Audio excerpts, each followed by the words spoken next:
Hello, welcome back to our channel. In front of me I have Nothing Phone 3a Lite, and in this video I will show you how to use double press power button to open your wallet.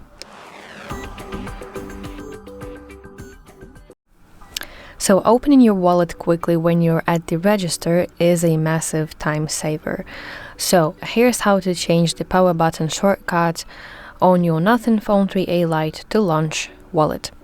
So let's go to settings, and you want to scroll to the special features, and now from here select gestures. Now go to double press power button, and from the list of options you want to select your wallet.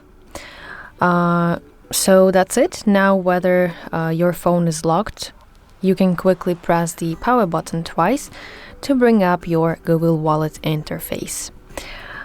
So that's it. That's how you can use your double press power button to open your wallet. I really hope that you find this video helpful, and if so, please like this video and subscribe to our channel to see more content like this.